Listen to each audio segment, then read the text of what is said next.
Oh, right.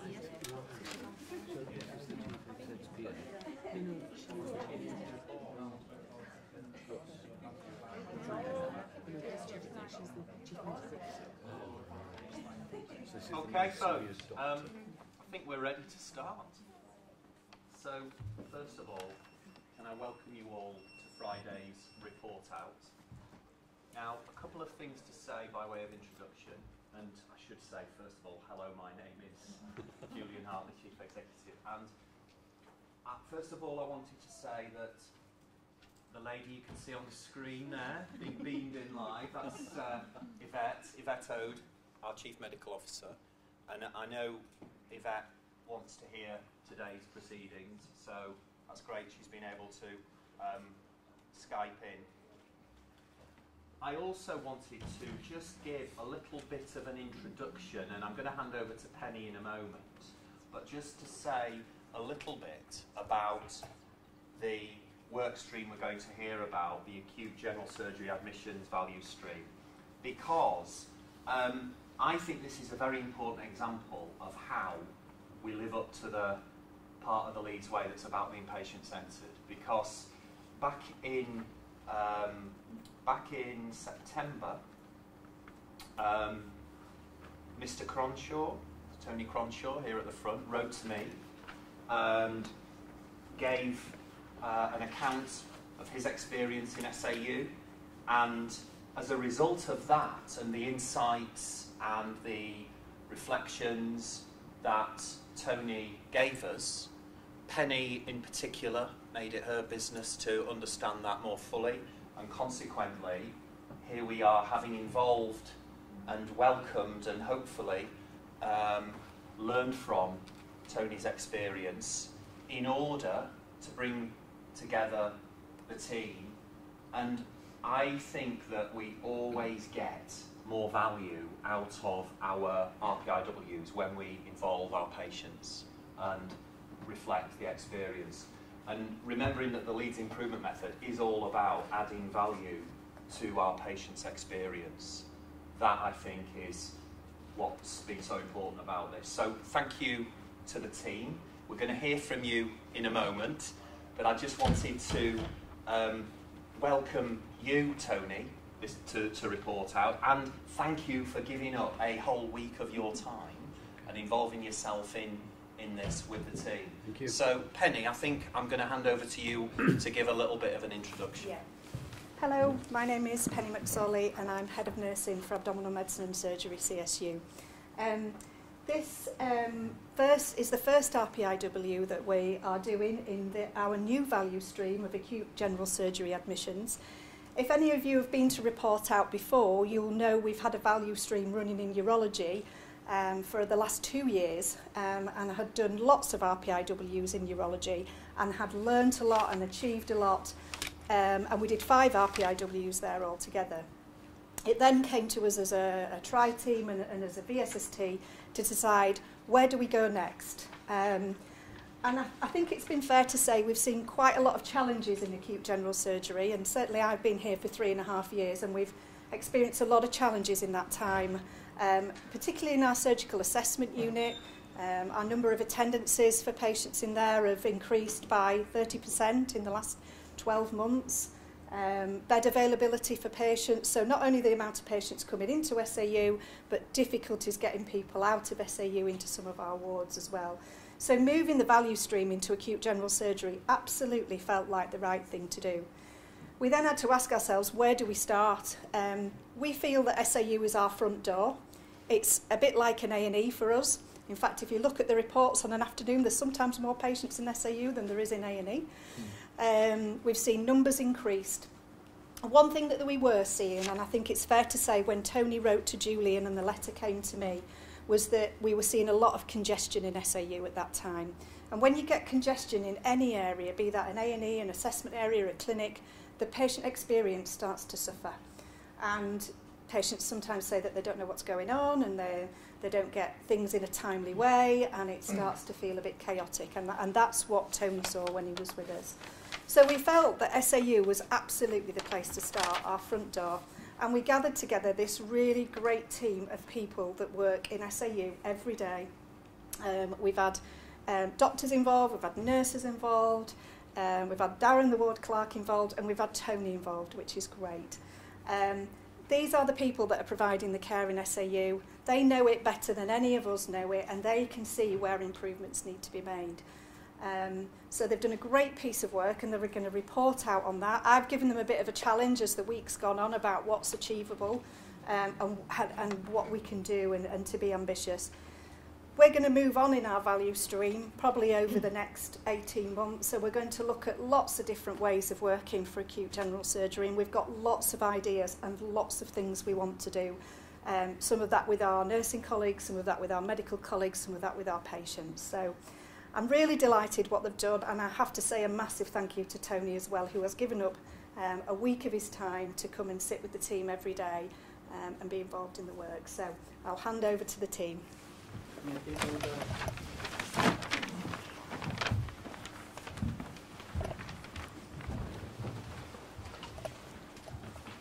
So hello, my name is Chris. I'm workshop lead for this RKW and KPO specialist.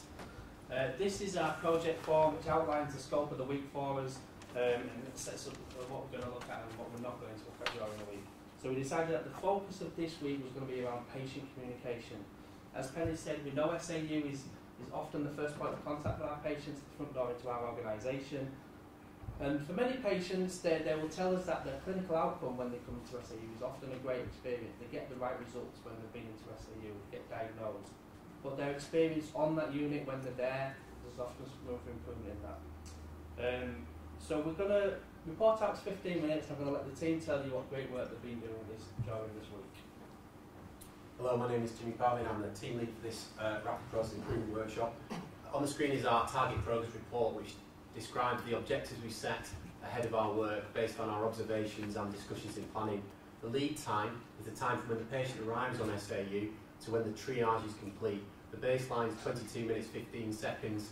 Our target just under 13 minutes. Quality measures were important for this work. So we asked patients, is the information you're given by the team helping you understand what should happen? There was a 31% defect rate on our baseline. We also wanted to look at providing analgesia within the triage step. We had a 100% defect rate on the baseline for that particular objective. We wanted staff to be engaged with improvement. It's really important to Leeds improvement method. So we asked staff to rate the statement, I am able to make suggestions to improve the work of my team. The defect rate there was 32%.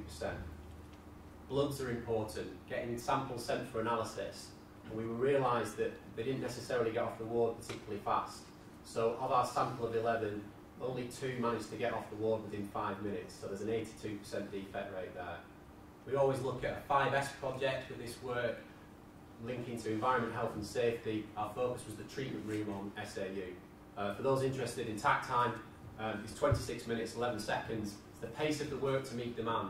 So on SAU, a patient needs to leave with an outcome in 26 minutes 11 seconds if we're going to clear and move everyone through the process in our 24 hours that the unit's open. Hello, my name is Sam and I'm the Junior Sister on the Surgical Assessment Unit and Process Owner for the first Rapid Process Improvement Workshop. The Value Stream map gives us, the away team, lots of information regarding the current state of the Surgical Assessment Unit. When we looked at the information gathered, we were already aware of some of the issues, but time and space made available by the workshop has allowed us to focus upon them and construct processes for improvement. There were multiple areas that needed to be addressed. Patient communications were problematic, leading for dissatisfaction regarding the information given. An effective triage process which affected the patient flow through the unit, and variations in the dispatch of bloods being sent led to delays in patient care. During the week, hearing from our patient representative and seeing our patients' current views, there were 2 quotes that stood out to us. Reading these quotes on the board made our team feel we could do so much more to improve our patient experiences. Hello, my name's Tony. I was a patient on the SAU in August, and this week I've been a member of the workshop team. Our challenge was that we needed to find a tool which would address the problem of patients not understanding what was happening to them. From this, we settled upon the idea of constructing a simple patient-friendly and interactive leaflet which could be given to patients when they arrived on the unit and which would inform their journey at each stage in the process. We sought patient opinion by putting a basic mock-up to patients on the SAU. Receiving a positive response, we developed the leaflet further and decided to call it My SAU Pathway to reflect its nature and its function. Amending and refining at every stage, we tested and then trialled with real patients and found that the overwhelming feedback from patients was positive in that it informed them of their current position in the assessment process. With a massive smile, the on-duty sister in the unit was able to tell us that the constant request to know what was happening had been reduced to nil. We've implemented the introduction of the pathway leaflet, and the standard work for the ward clerks been established as well. Hello, my name's Eleanor and I'm a core surgical trainee and a team member of this workshop. Our patient feedback and observations demonstrated that communication between PCAL, the primary care access line, and the SAU is currently ineffective. Patients arrive on SAU without our prior knowledge, but the patient thinks that we're expecting them. Our idea was to ask PCAL to add patients to the unplanned list on the computer system, so they're visible and we can plan ahead. We contacted PCAL and Switchboard to gain their agreement, and after several discussions we now have PCAL's agreement and they've started allocating patients to the unplanned board today. This idea we will continue to test, and this is a form of setup reduction. Our hope is that we'll be aware of all patients referred to the unit, and this means that we can prepare in advance for the patient's arrival to offer a more welcoming, efficient and interactive experience for patients arriving on the surgical assessment unit. Hello, my name is Darren and I'm a ward clerk for this workshop. So Rosie and I this week have been testing the issue of bloods not being sent on time, sometimes waiting up to an hour to be sent. We realised the root cause of this was staff not realising that bloods, how long bloods have been there for, and the lack of pods. Our idea for improvement was to first get a timer alarm for when bloods needed to be sent and use your visual control to make it clear when bloods are waiting. To start this, we needed the standard work, so I created 2 documents. The first was to show how to pod bloods and where to take them, and the second document is showing how the timer system worked. The results at the end of the week were very pleasing. We managed to get bloods sent anywhere from 4 minutes, with the longest time being under 10 minutes. Although there is still an issue with a lack of pods, we have an action plan in place for when they're not available. Ultimately, for our patients, this means they could be waiting an hour less for the blood results. Hi, hello, my name is Di and I'm an assistant practitioner and a member of the workshop team. It was established following consultation with the triage team and doctors on SAU that the triage process was both lengthy and did not fulfil the doctor's requirements. The team identified there was a need to simplify the triage form, which would hopefully reduce triage time and fulfil doctors' expectations. Following discussion with the corporate team concerning the requirement for safety risk assessment at this stage of the patient's journey, and further discussion with doctors, a new triage form was created. This was taken through several PDSA cycles. 4 versions were trialled, and following feedback, a final version was settled on. And this was trialled on SAU with the triage team and doctors. The new form was well received by staff, and using this new version, the triage form time was reduced from a medium of 7 minutes 55 seconds to 4 minutes and 45 seconds. Hello, my name's Mandy. I'm one of the surgical nurse practitioners on SAU and a team member for this workshop. The problem our team were trying to solve was to have the time to triage in 5 minutes or less. So that's when a patient initially arrives on surgical assessment unit until the end of the Manchester triage that takes place. At the moment, this was taking, on average, 22 minutes and 15 seconds. Patients are shown into the waiting room, triaged, and then shown back into the waiting room to await a medical review. The idea was to test physically moving the triage area to improve patient flow and to have a visual dedicated area where patients can easily be identified and to streamline the whole process for the patient. We tested moving the area using a temporary area. The area we want to use has got some physical barriers at the moment and needs structural work. We timed this using time observation forms and utilised standard worksheets for the triage team to be able to follow. Results were really positive. It was a small sample, however the staff using the new process were really positive about it, and the times changed from 22 minutes and 15 seconds to 7 minutes 11 seconds. This represents an improvement of 68%. Hello, my name is Brooke. I'm a senior sister on SAU and process owner for this workshop. As you've heard, we are aiming to improve the triage space and create a new process for patients entering the unit. This was born from an excellent sponsor challenge given to us on Tuesday, which was to aim for all patients to go straight to triage without a wait state. To be able to work further towards achieving this, there is some structural work that needs to occur. This will create a protected space for patients beginning their journey on the unit. It will also reduce the walking distance for patients and staff and make it visible to the team at a glance which patient needs triage.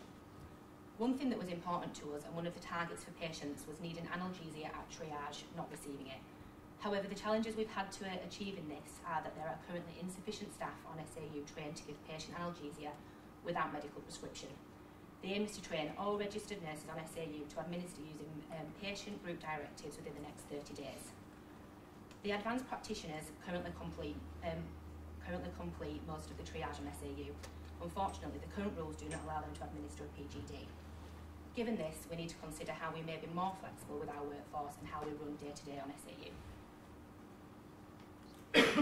Turning to our target progress report, you've heard from the team a lot of the results that are really impressive from this week's tests and ideas. So, key is that the baseline from 22 minutes 15 has gone down to 7:11, a massive 68% improvement. And I will point out that the value of that time has also improved hugely. The team have connected the information with the patient from when they very first arrived with this leaflet that you've heard, the pathway. And so rather than all of that 22 minutes being what's happening to me, in fact all of it is fully informed and understanding what's happened. And that connects with our defect measure around the patients understand what's happening. So of the sample of patients we've asked, every single patient strongly agreed they know exactly what's happening to them on their journey on SAU from the very beginning. Our other measures to point out, we've got some challenge around the analgesia that Brooks described. We're not giving up on that, there's lots of work to do. But in terms of engaging our staff, you'll see there's a 66% improvement in that. So from 9 out of 28 of the team feeling they couldn't necessarily make suggestions, it's now 3 out of 18, and all 3 of those were on the fence as opposed to negative, which is a real shift in 5 days, I think you'd agree. Bloods, big challenge for us, getting these bloods off the unit. They've worked really hard. 3 out of the 5 samples still didn't go within 5, but you heard Darren describe, rather than maybe an hour, it's as far as 9 minutes. That's a massive improvement, and the range has gone from 10 seconds to 57 minutes, from 4 to 9. So I don't think that measure quite does justice to the improvement that's been made there, and I think that's worth pointing out. Sam's going to talk about 5X. The above newspaper is an action tracker that will come out at the end of this week that Brooke and myself are responsible for.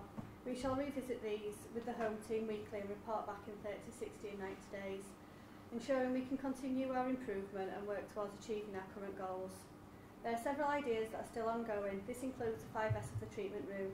The staff on the home team and away team are partially through this process. Brooke and myself shall ensure this method is adopted throughout the unit, which continues through to the Ward Clerks area also. Some of our ideas have been car parked and will be run alongside further RPIW weeks. As Penny alluded to earlier, we're aware of our bigger challenges on SAU and that there are still a lot of waits for our patients in relation to senior decision making. But I think the lessons we need to learn from this process and what we've really found from this week was how valuable the communication between the home team and away team was throughout this process and how that helped us to drive that change. How testing ideas during the week allows for real-time improvement. In terms of the process, the ground rules and respectful behaviours that were set at the beginning of the week made us all feel comfortable that we could express our opinions and think of changes to make. The structure of the workshop and the tools used helped us to guide the improvement work, especially the time challenges that really helped us to see how it would work.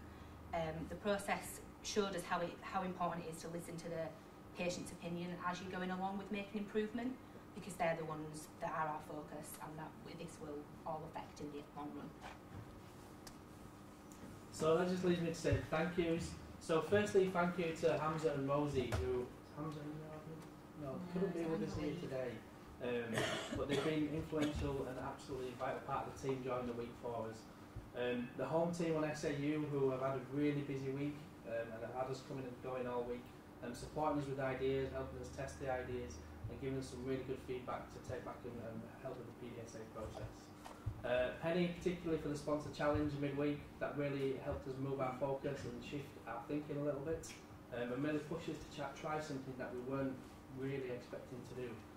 The PCAL team and pathology, they both have had us interfering with their work all week, going backwards and forwards and asking them to help us do favours for us, and they've been really supportive and engaging with that.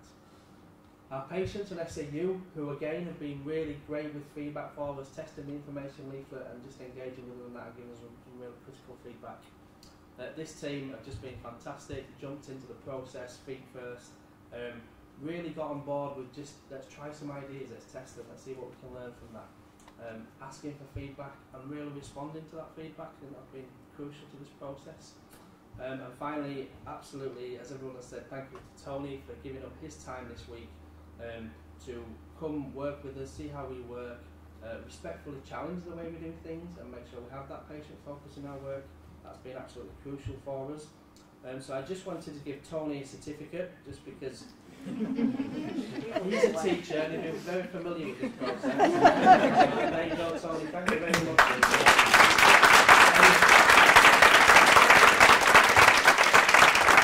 We also know behind every great man there's usually a great lady, so we've just got a box of chocolates for Tony's wife as well, just for supporting the process.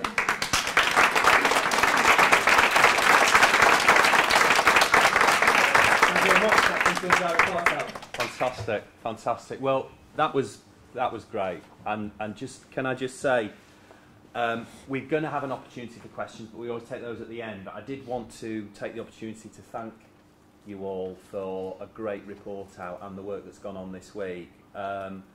Sam, Tony, Eleanor, Darren, Di, Mandy, Brooke, what a team, and also really well supported, I know, by the leadership team, by the triumvirate team, with Richard, Tim and Penny particularly, given what you described as some of the real challenges we have. But I think testimony to the leadership of the team is wanting to address those, take those on, involve everyone in tackling those challenges, and particularly having Tony with us, I think has really helped the focus. That came through loud and clear in that report out of the importance of seeing this through the eyes of the patient, and all the work you've done on communication I'm sure will serve as well. The challenge of course for you is to keep this moving, so really looking forward to the 30, 60, 90-day report outs. And hopefully, Tony, we'll be keeping in touch, and I'm sure you'll want to know how we're doing and make sure that we continue the good work that we've started. So I really appreciate that. I wondered if, I don't know if Yvette, you're on audio, whether you wanted to say something. Julian, I just want to echo what you said. It's been brilliant to hear the report out. I did manage to pop up to SAU on Wednesday when the team were actually on the Gemba and testing things out. And it's great to see how many PDSA cycles you've got through in such a short space of time. So I think it's been a really good piece of work, and I'm really optimistic that the team will be able to continue and further develop these so that the patient experience is so much better. And I think if there's anything that we can do, so as an example, I think the pods, which is a bit of a bugbear, so it might be that there are some things that we could unblock. So we'll pick those up through the VSS team. Yeah, fantastic. So well done. I think another round of applause. Terrific.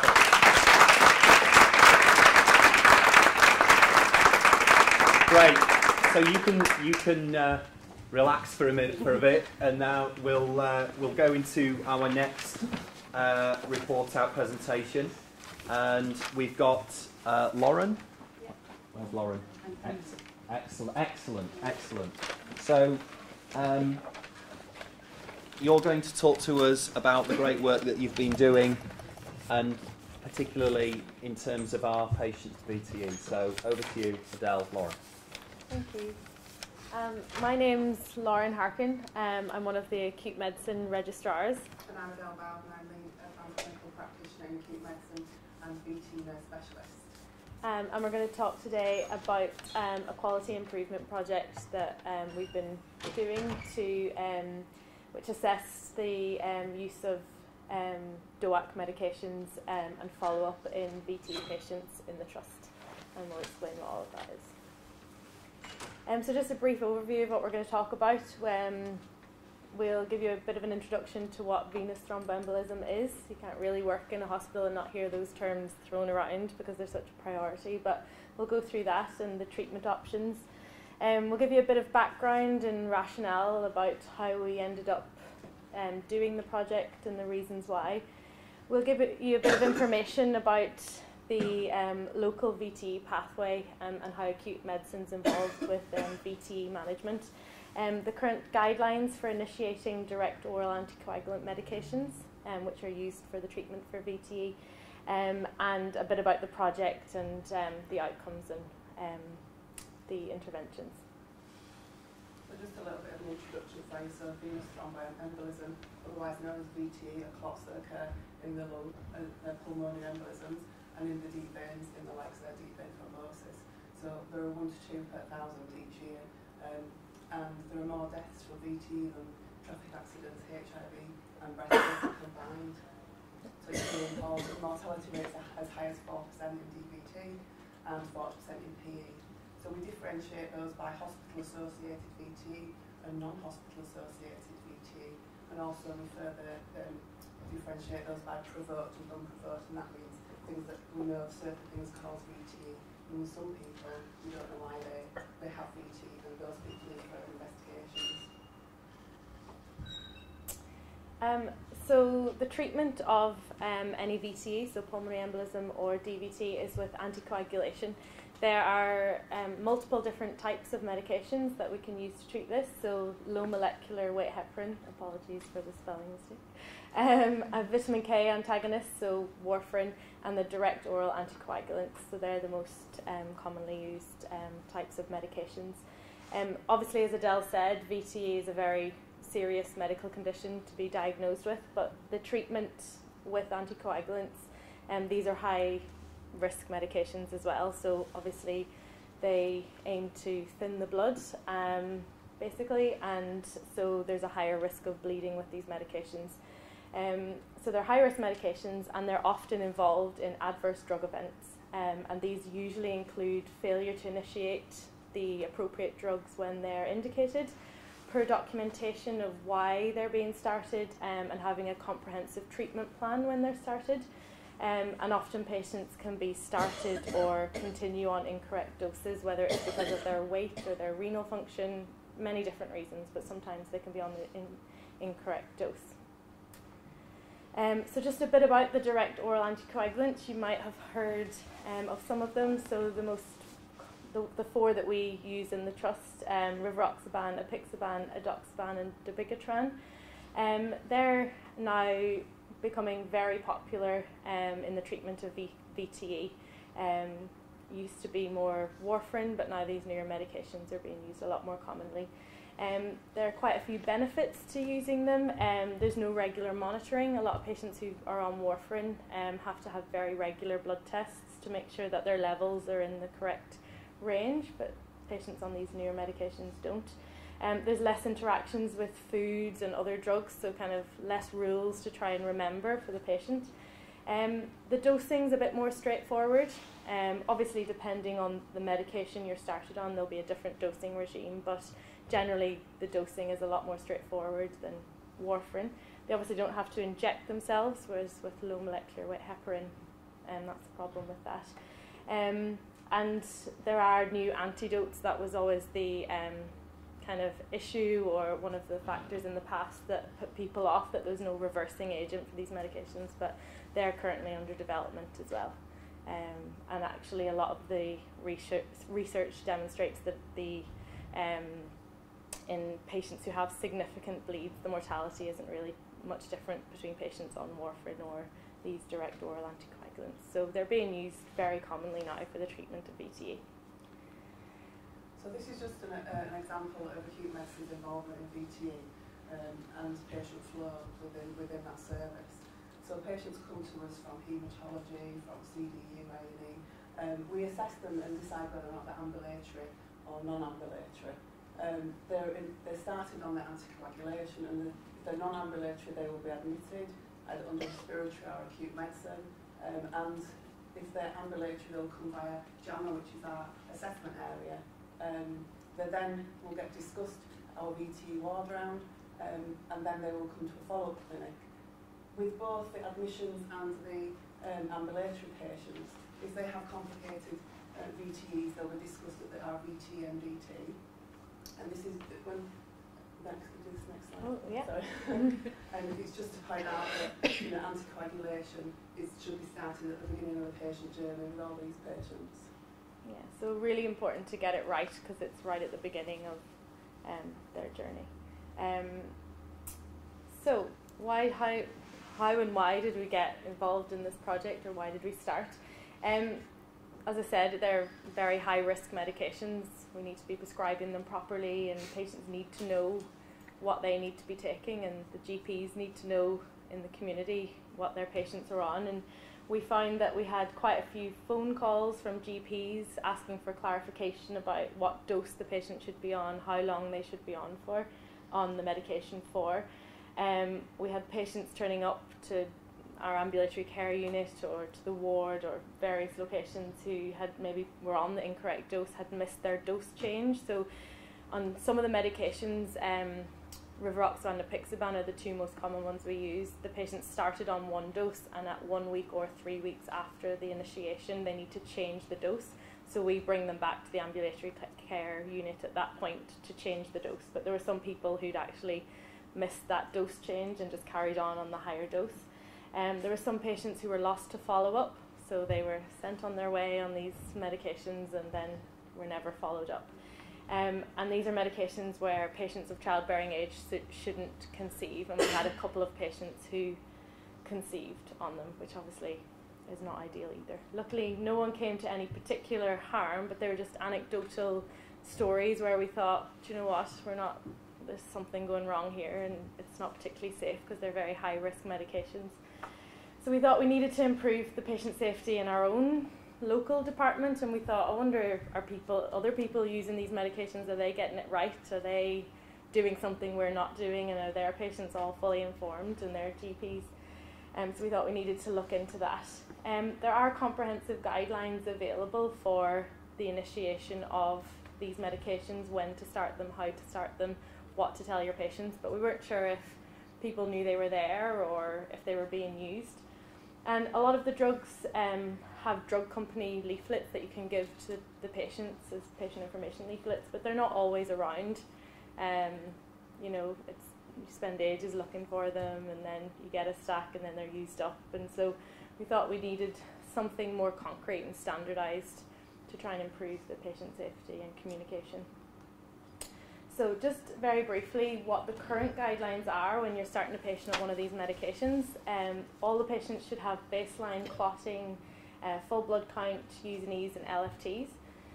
You should have an informed discussion with the patient regarding the risks and benefits of the medication. So they should know why they're on it, how they should take it, what are the side effects or the potential side effects, what are the risks, what should you do if you take too many, if you don't take enough, all things like that.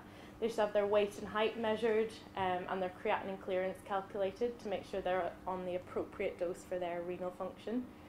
And all patients who are started on the medication should have follow-up at 3 months. So we decided to look at or find all the patients who'd had a VTE positive radiology in the trust. There's a database with all this information, which we got the data from Louise O'Prey, one of the VTE nurses. And we looked at all the patients who'd suffered a VTE from the 1st of April to the 31st of July last year. We didn't include patients who had a hospital-associated VTEs. We just decided to focus on the ones that hadn't, mainly because that's in our ambulatory care unit where we were starting the project. That's the population we deal with more. We looked at the patients' PPM records, their scanned notes, their EDANs, the letters to the GP, any annotations. And we just looked at whether they had had the correct counselling documented and the correct follow-up organised. So what did we find? We found that there was 141 patients in that 3-month period in the trust who'd had a VTE. We excluded 8 of these either because they didn't have an NHS number on the database or they died very quickly and didn't receive any particular treatment. We found that 42% were started on a DOAC, which is a much greater percentage than the amount of people started on warfarin, so only 17%, which is interesting. Majority of the patients were started on rivaroxaban. 100% of the patients had their initiation bloods done, so that was good. But about 20%, only about 20% had clear documentation of the counselling. Obviously, it's difficult to know whether the person starting the medication had given more information and just not documented it, but it wasn't there on paper for us to see that they had given the patient all the information. 34% of the patients had either no letter or EDAN detailing the dose change. So as I mentioned, there's a dose change initially when you start the medication. So 34% didn't have a letter detailing that had either happened or should happen. And 10 patients had no 3-month follow-up. So not great considering they're such high-risk medications. So these are just some additional findings. It really just shows that the drugs are well tolerated, to be honest. One patient had, unfortunately, a GI bleed and an NSTEMI, so a mild heart attack if you're not clinical, and didn't do very well. 5 patients suffered from some very simple side effects: nausea, bleeding gums, tiredness, heavier periods, and nosebleeds, but they didn't need to stop the medication. And 1 patient had a further DVT, so was changed, I think, to warfarin. But generally just showed us that the medications are well tolerated. So we thought, how can we improve patient safety? How can we improve the communication with the patient and the GPs and other departments that the patient might be seeing? So we thought we'd try and introduce an initiation checklist to our ambulatory care unit. So it could be used when a patient was being started on a DOAC, basically to act as an aid memoir for the person prescribing the drug. So every single thing that should be included, all the information given to the patient. And that could also act as a legal document for the notes. We thought that the patients obviously would have if they had their follow-up organised, it would be useful to have a standard letter template to also make the follow-up appointment much easier and much quicker, so that everything was included in the follow-up appointment. And we also thought that an information document that was quite simple but comprehensive could be given to the patient so they knew exactly what was going on. So this is an example of the DOAC checklist that we've done. So what we did is we used documentation from the drug rep checklist, and we combined it. We've had haematology input on this as well to make sure all the salient points are in there. So just quickly running through it, it's just the indication why they're on it.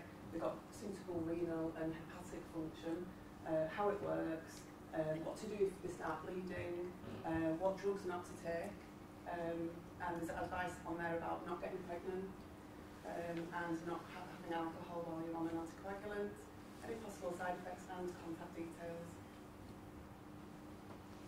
And then this is the letter that we've had put on ePro.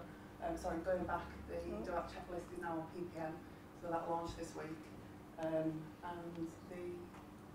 This is a dose change, so we have female apixaban, male apixaban, female rivaroxaban, male rivaroxaban, dose change letters that can be simply edited, and it cuts down a lot of time for the clinician who's seeing the patient and make sure that all the relevant checks have been done. And then this is just a letter that we give out to all the patients saying, what they've come in with, who they've been seeing, what treatment they've been commenced on, when the dose changes, and what follow-up's going to occur for them. So we introduced the checklist in the summertime, I think. So we did a review in June time, or on the patients who'd presented in June, and reviewed their notes.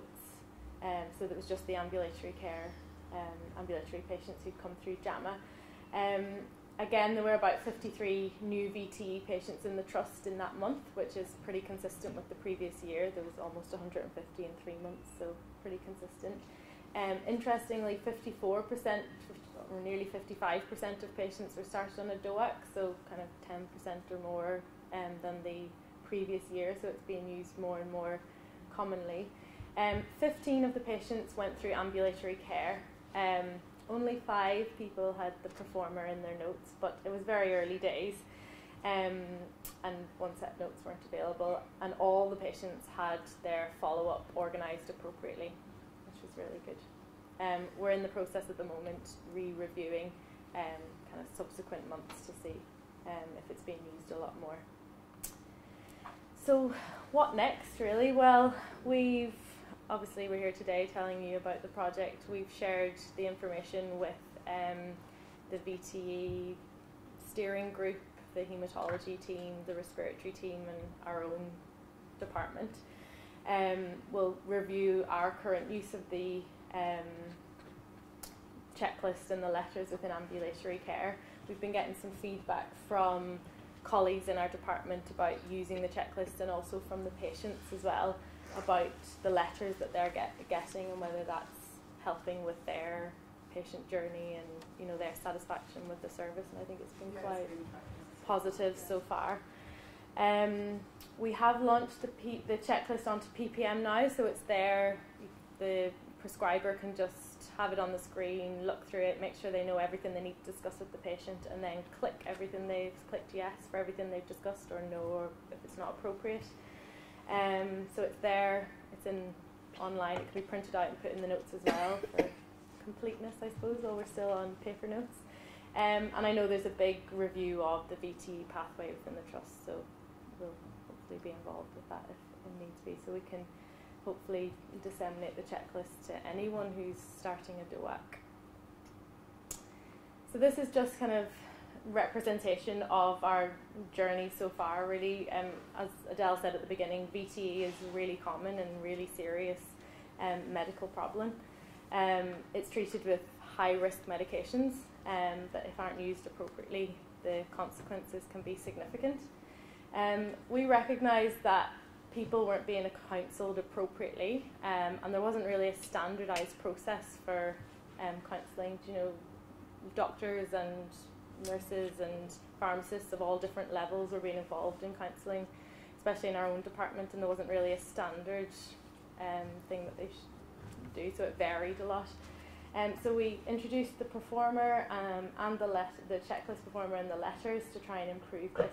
I presented the data to the various teams and have now got the performer on PPM, and we'll continue to promote it and hopefully roll it out across different departments to ultimately try and standardise practice, improve communication with our patients, with our colleagues in the community and primary care, and to, I guess, ultimately optimise patient safety. Any questions? Great. Thank you very much, Lauren. Well done. Well done.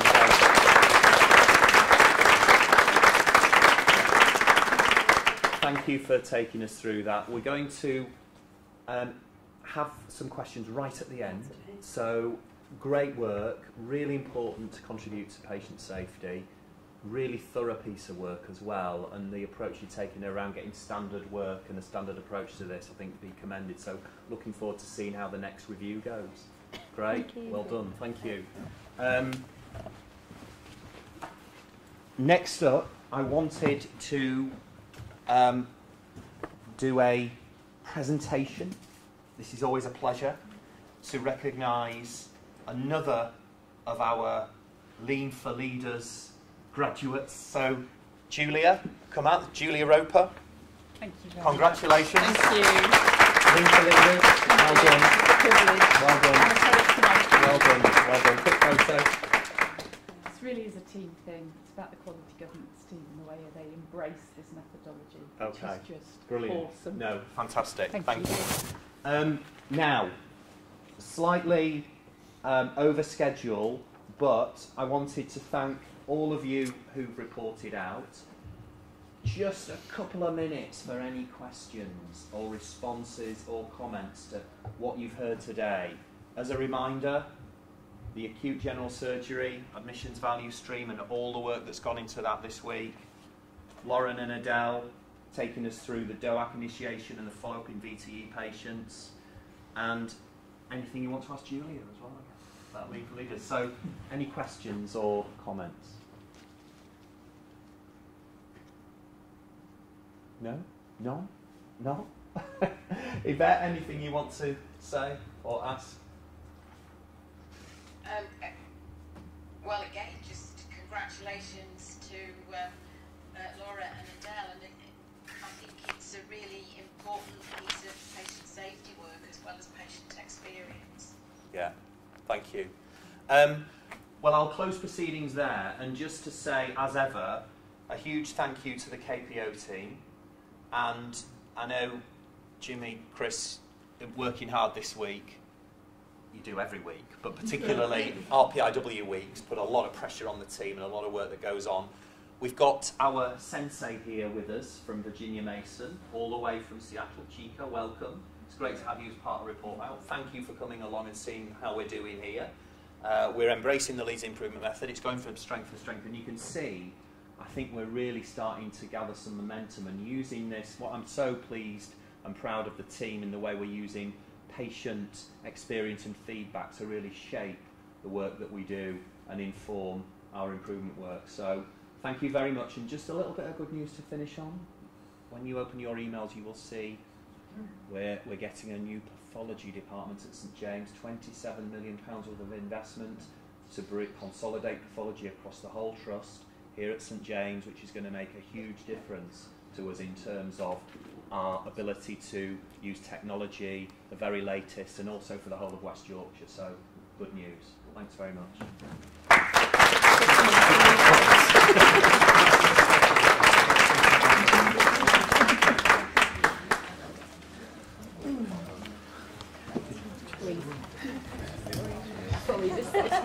Did you just say hot?